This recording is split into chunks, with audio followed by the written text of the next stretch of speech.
이 아침에도 하나님의 은혜와 은총이 우리 안에 가득하시기를 예수님의 이름으로 축원합니다.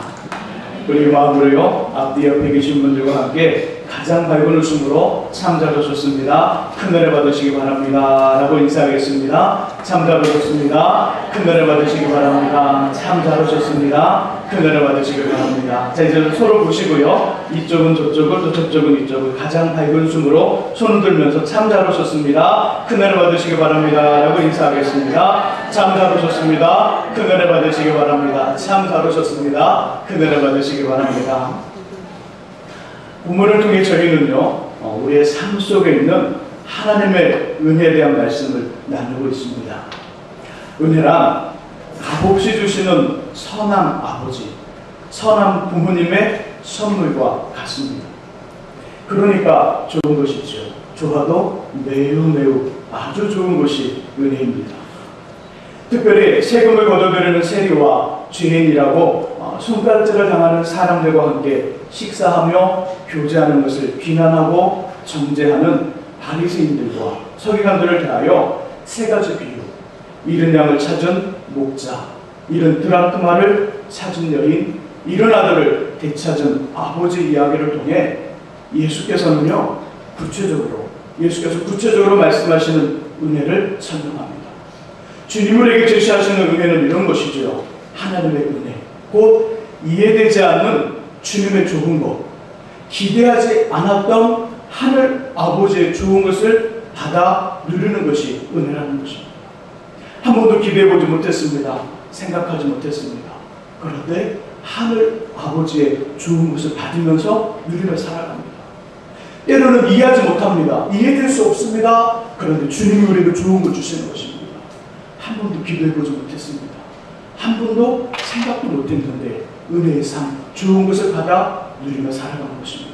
이것이 은혜라는 것이지요. 먼저 하나님의 은혜가 저와 여러분들의 인생과 가정, 또 가족과 삶의 현장, 그리고 믿음의 공동체인 우리 교회 위에 충만하시기를 주님의 이름으로 축복합니다. 오늘은요, 우리의 삶 속에 있는 하나님의 은혜와 관련하여 두 번째 시간으로 은혜의 구체적인 모습을 나누고자 합니다. 지난주가 은혜란 무엇인가 정의를 했다면 오늘부터는요, 은혜의 구체적인 모습 하나하나를 오늘 본문을 통하여 그리고 다른 성경의 이야기와 함께 나눌 것입니다. 그중 첫 번째가 깨달음입니다. 깨달음. 우리 13절을 같이 한번 읽어봅니다. 읽으시면서 아버지의 재산을 유산으로 받은 둘째 아들이 어떻게 하는가를 찾아보시기 바랍니다. 13절 같이 읽습니다. 그 후 며칠이 안 되어 둘째 아들이 재물을 다 모아가지고 먼 나라에 가 거기서 허랑방탕하여 그 재산을 낭비하더니. 아멘. 아버지의 재산을 유산으로 받은 둘째 아들은 어떻게 합니까? 그렇죠. 며칠이 안 돼서 재물을 다 모아가지고요, 아버지를 떠나 먼 나라로 갔습니다. 아버지를 떠나 먼 나라로 갔다고요.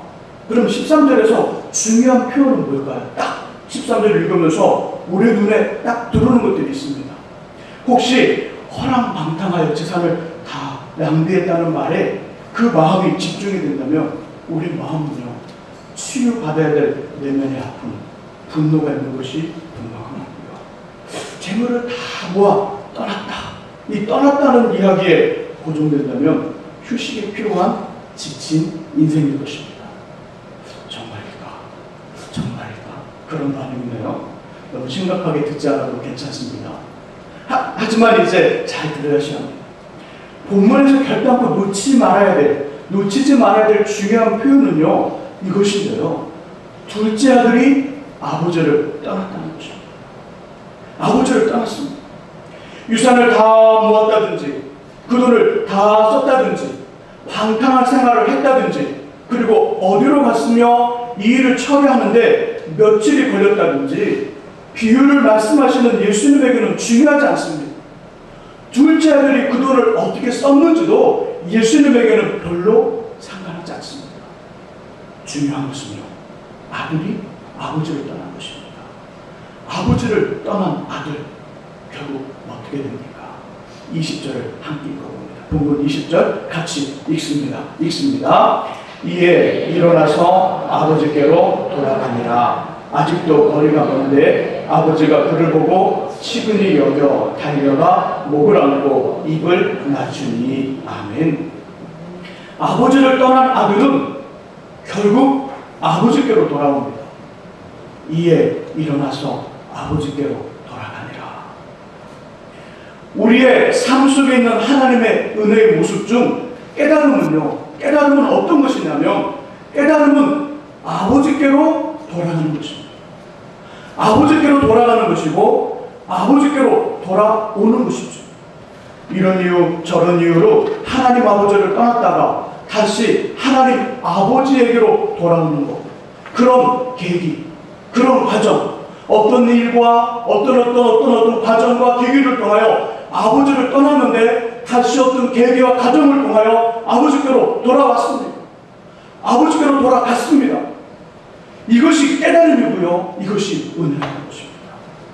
어떤 사람은 평생 예수가 누구인지, 하나님이 어떤 분인지 알지 못한 채 힘들게 자신의 인생을 혼자 스스로 끌어나갑니다.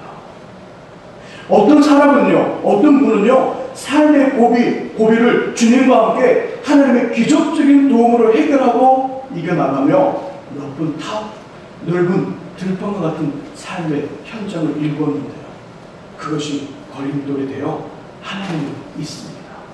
하나님이 있죠. 그것을 지키려고 주님을 돕는다는 것이죠.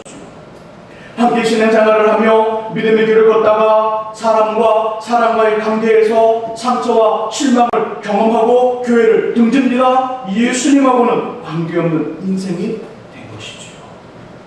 더욱 안타까운 사람은요, 주님을 믿는다고 말하며 예배를 드리고 봉사를 하며 교회 안에 머물러 있지만 하나님 때문에 더 이상 가슴이 뛰지 않는 사람. 교회 안에 있습니다. 예배를 드립니다. 봉사합니다. 때로는 중요한 일을 맡아합니다. 그런데 하나님 때문에 가슴이 뛰지 않습니다. 말씀에 대한 신선함, 찬양의 열정도, 기도의 감격도, 성령의 다스림이나 충만함도 경험되지 않는, 이제는 그 이야기가 옛날의 이야기처럼 나도 예전에는 기도했는데, 예전에는 말씀을 읽었는데, 예전에는 성령의 충만을 경험했고, 예전에는 은사를 받았는데, 옛날의 이야기로 치부하며 더 이상 충만함이 경험되지 않는 영혼이 메마른 채 살아가는 사람. 이런 이유 저런 이유로 주님을 떠났습니다. 이런 이유 저런 이유로 주님을 가까이 하지 않습니다. 이런 사람들이 하나님께로 돌아오는 것입니다.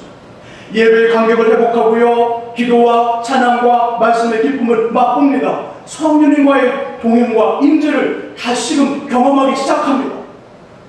주님 때문에 쿵카 마음이 뜹니다. 주님 때문에 쿵카 가슴이 뜹니다. 주님 때문에 눈물이 납니다. 주님 때문에 웃습니다. 주님 때문에 감격합니다. 열정이 생긴 것이죠. 메말랐던 심령이 하나님 때문에 부드러워지고 촉촉해지며 성령님의 움직이심에 반응합니다. 이 모든 것들, 하나님을 향하여 잠자고 있었던 영혼이 깨어나고요, 잊었던 주님을 기억하며 그 앞에 나오며 머물게 하는 주님의 모든 작업들, 모든 수고가 깨달음이 하는 은혜인 것입니다. 하나님을 의지하고 사는 것이 세상의 어떤 삶보다 더 소중하다는 것을 깨닫는 것이죠. 세상의 모든 것을 가지고 소유하며 살아도 주님 안에 거하는 것이 제일 안전하다는 것을 아는 것입니다. 하나님과 함께 살아가는 것이 세상의 어떤 위치와 어떤 힘을 가진 삶보다 능력 있고 강하다는 것을 진실하게 인정하는 것이죠. 하나님을 의지하고 하나님 안에 거하며 하나님과 함께 살아가는 것이 무엇보다 중요하고 시급하며 반드시 그렇게 해야 한다는 것을 인정하고 알며 깨닫는 것, 이것이 우리의 삶 속에 있는 주님의 은혜라는 것입니다.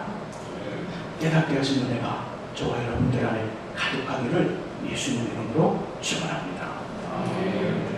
그렇다면 하나님께로 돌아가고 하나님께로 돌아오며 하나님을 의지하는 것, 이것이 왜 그토록 중요한 것일까요?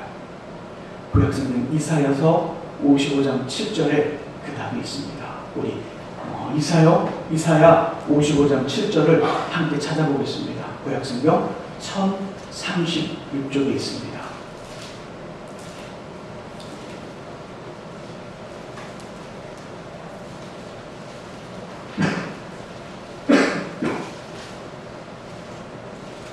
이사야 55장 7절, 구약성경 1036쪽에 있습니다.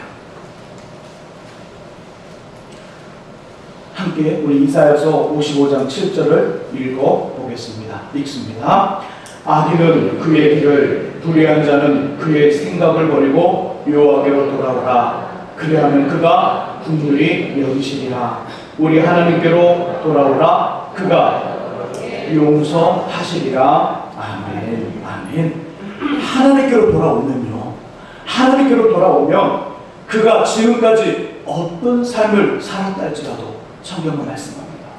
그의 삶이 입에 담을 수 없는 나쁜 일을 했고요, 무지막지한 삶을 살았습니다.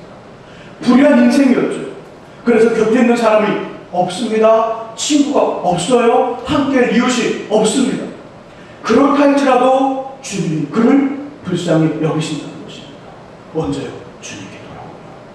주님께 돌아오기만 하면, 주님께 돌아오면 그가 어떤 삶을 살았든지 과거를 묻지 아니하고 그를 불쌍히 긍휼히 여기신다는 것입니다. 주님의 긍휼하심이 있습니다. 용서하심이 있는 것입니다. 하나님의 긍휼과 용서를 통하여 다시금 제2의 인생을 새롭게 시작할 수 있습니다. 어떤 삶을 살았든지 괜찮습니다. 주님께 돌아오기만 하면 주님은 그에게 다시금 새 인생을 주신다는 것입니다. 계속해서 아모스 선지자는요, 아모스 5장 4절에서 너희는 나를 찾으라. 너희는 나를 찾으라. 하나님을 찾으면 살리라 말씀합니다. 곧 하나님께로 돌아가고 하나님께로 돌아오면 주님의 구원과 생명이고요, 우리를 도우시고 붙들어 주시는 하늘 아버지의 꿈을 회복하심이 있습니다. 그래서 하나님은 자신의 수고와 사랑으로 저희에게 깨닫게 하시는 은혜를 베풀어 주시는 것이지요. 플라스틱 회사를 운영하는 미국의 기업가 스탠리 템이라는 사람이 있었습니다. 그의 인생과 사업은요, 파란만장이죠. 매번의 부도, 그로 인한 도산, 더 이상 회복할 수 없는 질기불능에 빠진 어느 날, 물에 빠진 베드로가 주님의 손을 잡고 살아나는 환상이 납니다. 아, 그렇다. 이제 사람의 손을 붙들지 말고 주님의 손을 붙들고 주님의 손에 붙들려 사업하리라 결심하고 결단을 하게 됩니다. 그는 곧바로 변호사를 찾아갑니다. 변호사를 찾아가 이렇게 말합니다. 우리 회사의 사장은 예수님이고요, 사장이신 주님께 수익금의 51%를 드리겠습니다. 서류를 만듭니다. 공식 서류를 만들고 자신의 도장을 찍습니다. 그리고 새벽마다 기도하며 사장이신 예수님과 사업에 대해서, 거래처에 대해서, 사람을 기용하는 인사 문제 등 전반적인 회사 일과 자신의 인생에 대해 의논하기 시작합니다. 그 결과 1년 안에 $200만 버는 굴지의 사업가가 되었습니다. 그는 1984년에 우리나라에 옵니다. 우리나라에 와서요, 많은 CEO와 기업가들에게 이것을 간증합니다. 이것을 간증하면서 신앙의 도전을 주었습니다. 하나님께로 돌아가고 하나님께로 돌아보며 하나님을 의지하며 살게 하는 것, 이것이 우리의 삶 속에 있는 하나님의 은혜, 깨달음입니다.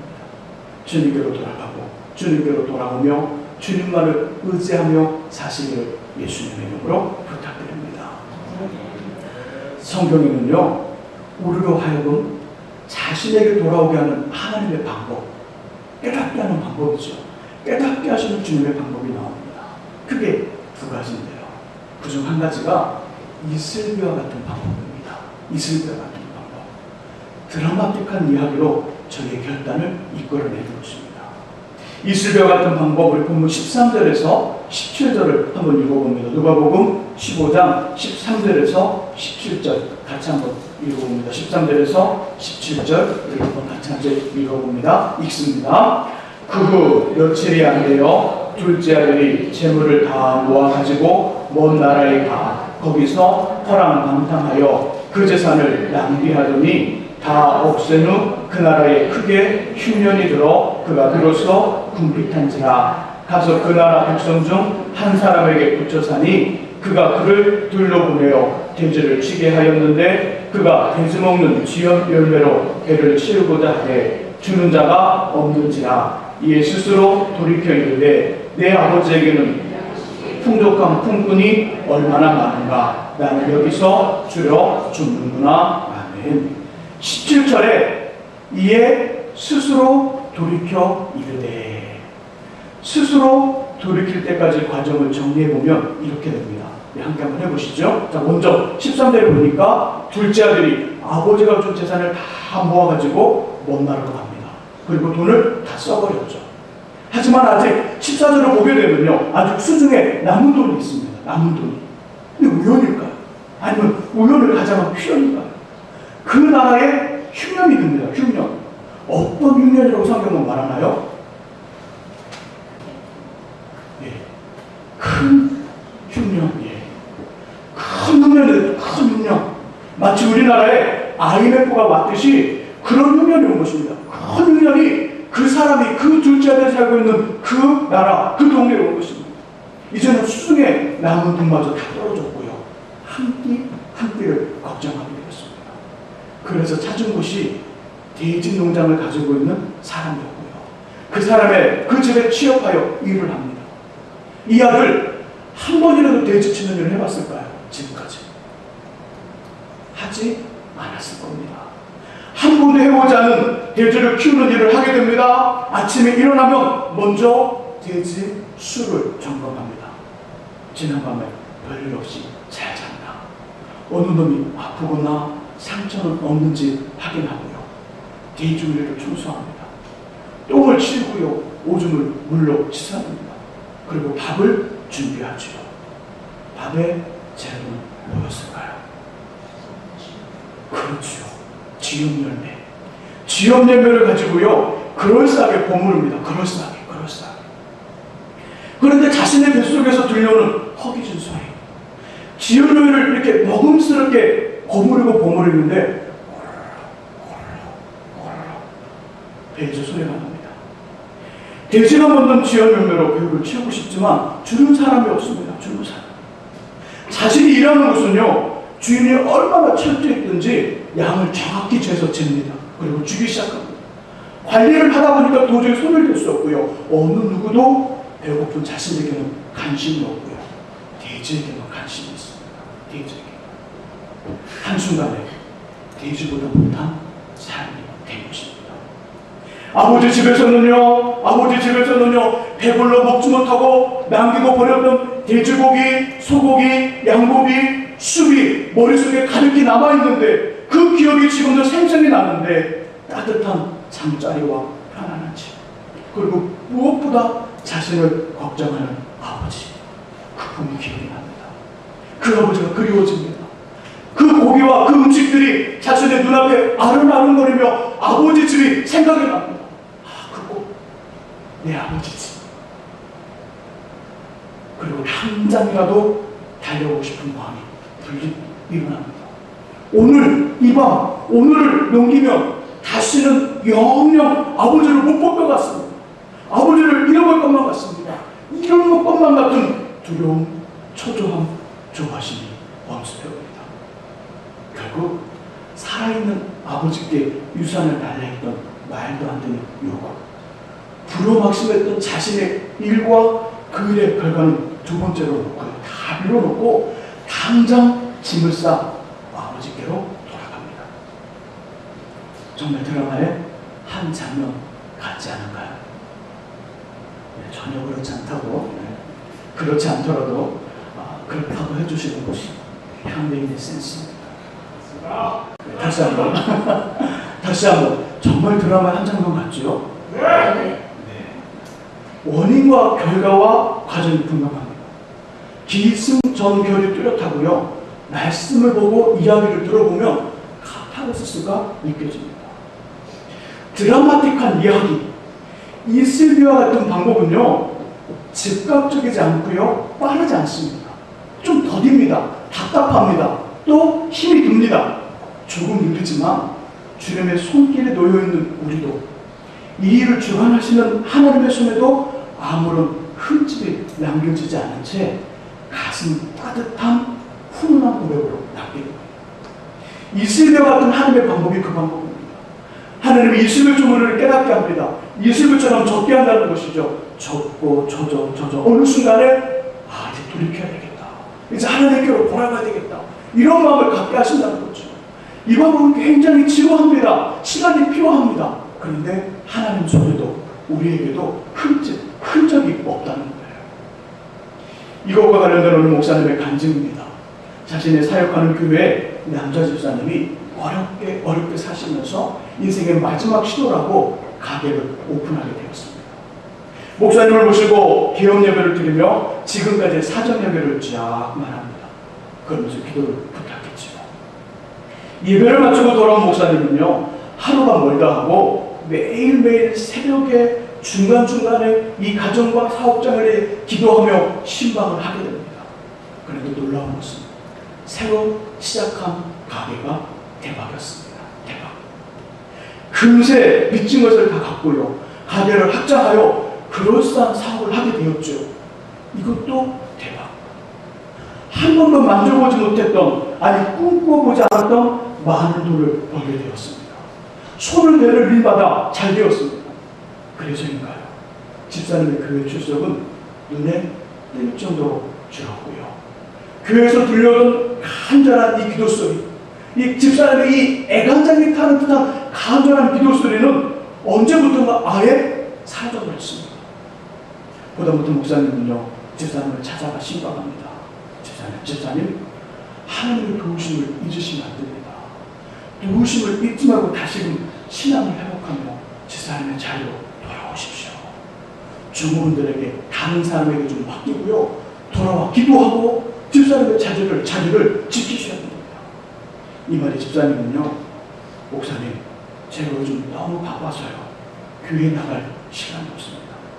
하지만 11조는 꼬박꼬박 정확하게 하겠습니다. 이렇게 대답을 합니다. 그러자 목사님이 이렇게 대답합니다. 알았습니다, 집사님. 앞으로는 11조가 반으로 줄도록 기도하겠습니다. 그래야 시간을 낼 수 있겠군요. 이 말에 집사님이 화들짝, 아닙니다, 목사님, 아닙니다. 그렇게 기도하지 마십시오. 이번 주부터는 교회도 예배도 잘 나가고요, 기도도 열심히 하겠습니다. 그렇다는 것입니다. 실제 있었던 이야기입니다. 이렇게 극적으로 드라마의 한 장면처럼 깨닫고 주님 앞으로 돌아오게 하는 이슬배와 같은 방법이 하나님의 첫 번째 방법입니다. 두 번째 방법은요, 태풍과 같은 방법으로 깨달음이 필요한 사람이 주님의 손에 의해 꺾이고 부서지며 다시 세워지는 것입니다. 태풍과 같은 방법. 우리 신약성경 사도행전 9장을 찾아보시기 바랍니다. 사도행전 9장 신약성경 202쪽에 있습니다. 사도행전 9장입니다.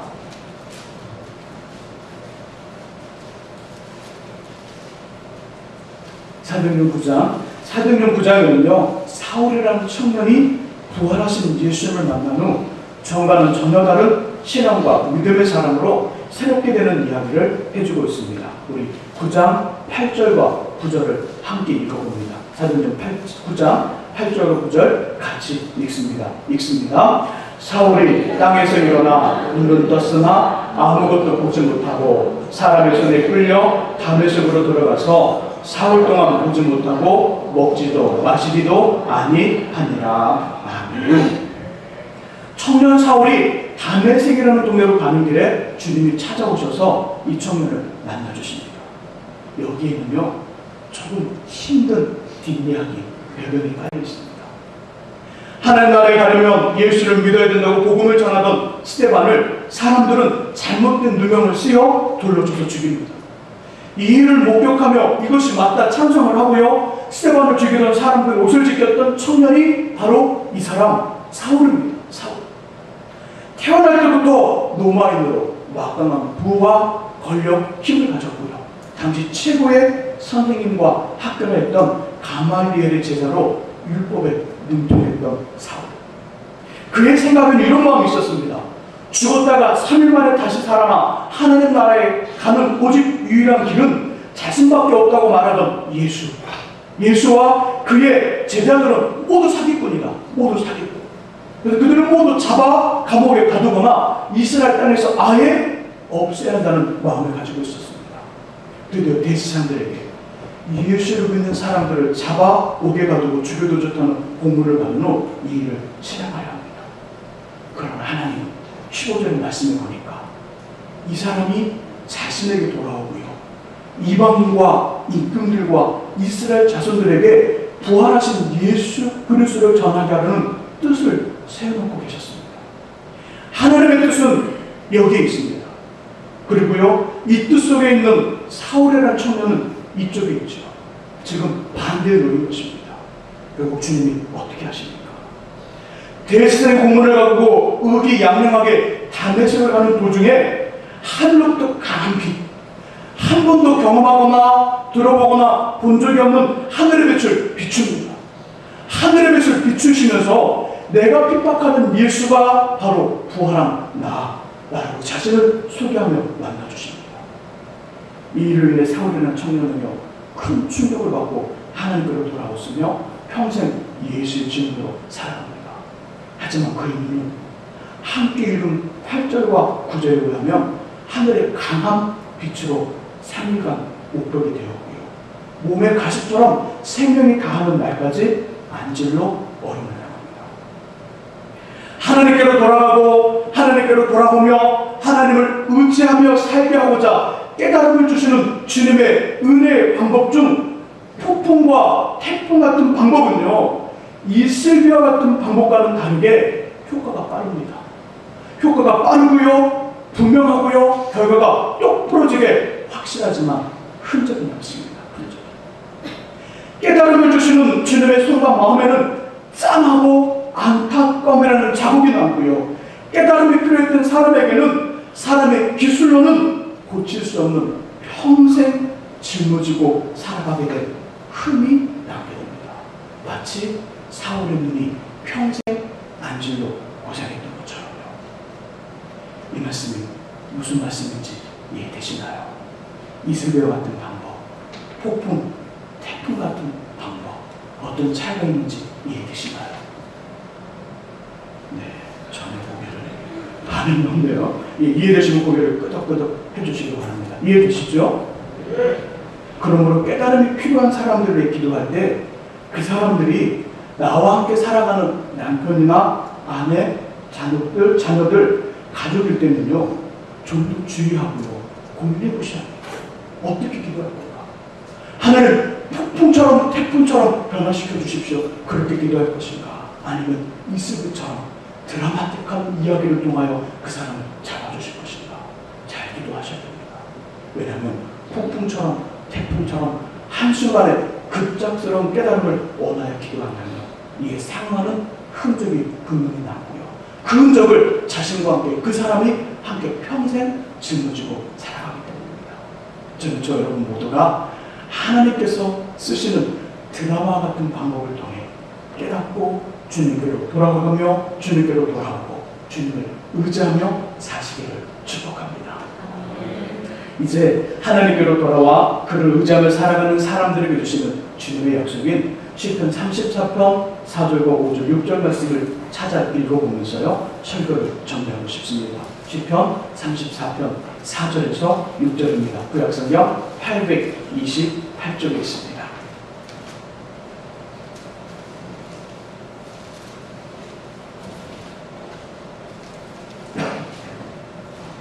시편 34편 4절과 5절과 6절 같이 한번 읽어봅니다. 읽습니다. 또 여호와 37편입니다. 37편.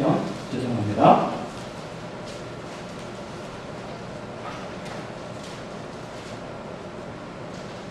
자, 37편 4절과 5절과 6절 말씀 같이 읽습니다. 또 여호와를 기뻐하라. 그가 내 마음의 소원을 내게 이루어 주시리로다. 내 길을 여호와께 맡기라. 그를 의지하면 그가 이루시고 내 의를 빛같이 나타내시며 내 공의를 정오의 빛같이 하시리로다. 아멘. 하나님께로 돌아와 하나님을 의지하며 살아가는 사람들을 주님은요, 그들의 소원을 이루어주시겠다고 말씀합니다. 그들의 소원을 이루어주시며 그들의 의와 그들의 공의를 빛같이 정오의 강렬한 빛처럼 만들어주시겠다고 말씀합니다. 한마디로 표현하면 잘 된다는 것이지요. 빛처럼 환한 인생을 살게 하시겠다는 것입니다. 사랑하는 성도 여러분, 지금 저희의 삶은 어디에 있습니까? 어디에? 깨달음을 통하여 하나님께로 돌아와 주님만을 의지하며 살고 있으신가요? 아니면 큰 바람 앞에 고요함처럼 하나님의 친구 안에 머물러 계신가요? 이것도 아니라면 주님의 드라마와 폭풍 속에 놓여 이해되지 않는 어려움과 고통을 경험하고 계신가요?